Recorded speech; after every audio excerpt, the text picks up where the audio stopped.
Halo teman-teman semuanya, apa kabar teman-teman? Semoga sehat hari ini ya. Hari ini tanggal 16 Juni 2025. Saya akan memberikan informasi tentang Timnas U23 nih teman-teman. Banyak sekali agenda-agenda penting ke depan ya, yang ini sangat penting buat Timnas Indonesia khususnya U23 ya. Jadi menjelang bergulirnya ASEAN Cup atau AFF ya teman-teman, ASEAN Cup 2025, ini nanti akan berlangsung di tanggal 15 sampai 29 Juli. Jadi pelatihnya ini Gerald Van den Boek ya teman-teman, ini asisten Patrick. Ya, dia sedang sibuk meracik tim untuk menghadapi AFF dan Asia ya, Piala Asia U23. Nah, nanti Piala Asianya itu akan berlangsung di bulan September. Kita lihat teman-teman, di ASEAN Cup ini menjadi ajang pemanasan krusial ya, terutama karena U23 akan menghadapi lawan tangguh seperti Malaysia. Nah ini yang ditunggu-tunggu nih, seru nih teman-teman ya. Malaysia di fase grup dan berpotensi ketemu dengan Vietnam dan Thailand di babak selanjutnya. Ini beda grup ya. Kalau Vietnam ada di grup yang sangat ringan, teman-teman. Indonesia yang agak lumayan nih, ada Malaysia, ada Filipina ya. Nah, sedangkan di kualifikasi Piala Asia U23 ya, Indonesia punya peluang juga di situ. Makanya ini Van den Boek ini sekarang sedang milih-milih pemain ya. Milih-milih pemain, saya akan bacakan teman-teman ya, kira-kira ya pemain yang akan dipilih oleh Van den Boek itu banyak nih di sini ya. Kita lihat penjaga gawang ya teman-teman. Penjaga gawang itu ada Dava Fasa ini kelahiran 2004 ya teman-teman. Dia memiliki pengalaman di U23 sebelumnya. Ini bagus dia. Terus ada lagi Cahya Supriyadi ya. Kita semua sudah tahu dari Bekasi City. Ini Cahya Supriyadi ini refleksnya juga bagus. Ada lagi yang ketiga Ikram Al-Ghifari ya. Ikram juga bagus teman-teman dari Semen Padang. Nah, kita lihat siapa yang akan dipanggil selanjutnya untuk pemain lini pertahanan ya. Nah, ini semoga bisa memperkuat Timnas Indonesia ya, semoga.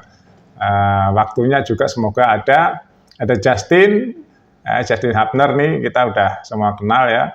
Muhammad Ferrari ini masih bisa main di U23, Dion Mark. Nah,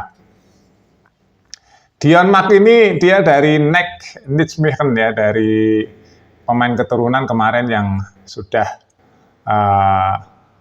ini dia di naturalisasi. Ada lagi Mesal Hamzah dari PSBS Biak. Ada lagi Kadek Ariel, kita tahu ya, dia kiprahnya di Timnas Indonesia. Kadek Ariel ini dari muda dia sudah ikut di Timnas Indonesia. Ada lagi terus Tristan ya, Tristan ini dari PSS Spol ya, Tristan Higer ya. Ini bek kanan. Ada lagi Doni Tripamukas, ini pemain berbakat dari Persija teman-teman. Dan ada lagi Tim Given, ini yang kemungkinan dipanggil ya. Tim Given ini dari FC Emmen.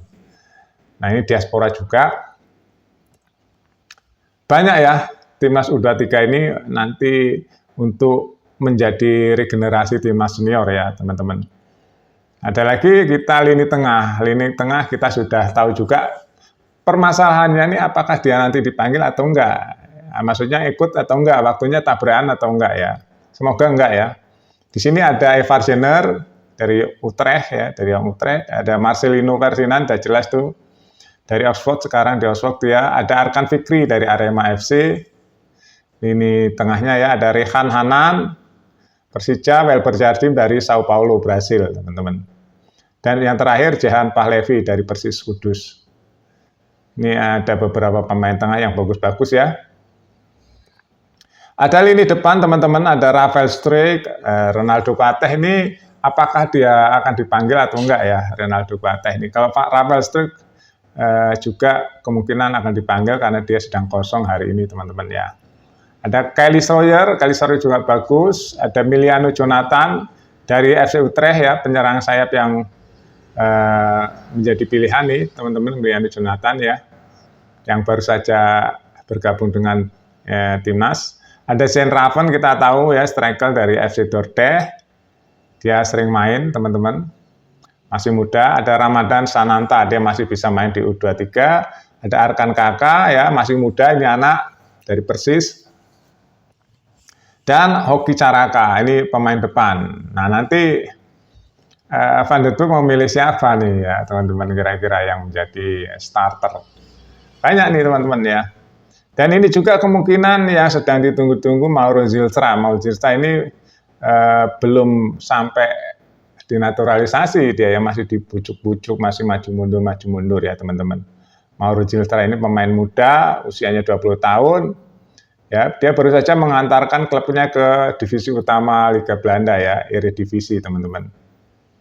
Nah, jadi dengan pemain-pemain ini kemungkinan Indonesia akan menjadi tim yang ya hebat lah untuk di Asia Tenggara ya, teman-teman. Jangan sampai kita nanti ketemu Malaysia kalah, waduh. Di tim kita ini, di tim U23 di AFF ini, yang paling berat ya cuma Malaysia sepertinya ya. Nah, ada Filipina juga di situ. Semoga aja ya, teman-teman, timnas Indonesia di bawah Van der Broek ini bisa menjadi juara di AFF. Kalau enggak, wah ini dia akan jatuh lagi dibanding-bandingkan dengan Sintayong ya. Nah, jadi kalau untuk di Asia ini kemarin juga ada kontroversi antara perbandingan Sintayong dan Patrick Kluivert ya. Ini juga fan timnas mulai membanding-bandingkan bagaimana di tangan Sintayong, bagaimana di tangan Patrick Kluivert ya.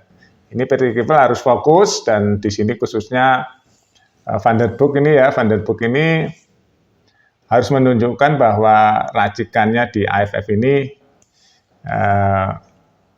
bisa menjadi juara ya. Kalau Gerard Van der Broek bisa menjadi juara di U23 AFF ini, teman-teman, atau ASEAN Cup ini ya, dia namanya akan melambung, teman-teman. Jadi siapa yang menukangi timnas Indonesia bisa juara di AFF, pasti dia akan suaranya akan melambung, teman-teman. Kita tunggu aja ya, teman-teman.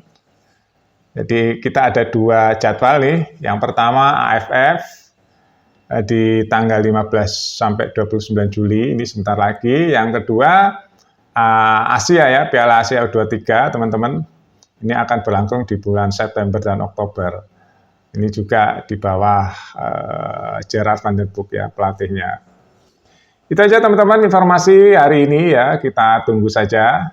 Semoga Indonesia bisa naik terus di kancah internasional, karena memang regenerasinya sedang dibangun oleh Erick Thohir ya. Karena sepak bola itu nggak ujuk-ujuk bisa langsung hebat, itu nggak.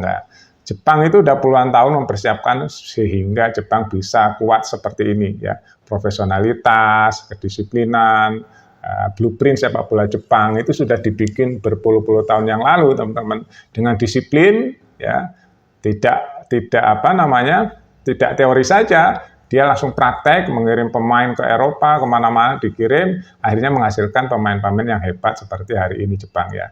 Dia memiliki filosofi sendiri cara bermain bola. Ya, mudah-mudahan Indonesia juga bukan bongkar pasang ya. Mudah-mudahan akar dari pemain sepak bola Indonesia akan kuat dasarnya, sehingga nanti ada karakter sendiri timnas Indonesia mainnya seperti apa dan menjadi kuat. Itu harus nyontoh yang sudah sukses, jangan kita nyontoh yang nggak sukses ya. Contoh Jepang aja, dengan pemain-pemain yang disiplin, sekarang bisa berkancah atau bisa diperhitungkan di kancah internasional atau di dunia. Terima kasih, teman-teman, update terus berita-berita terbaru di Buat Makan TV. Sampai jumpa.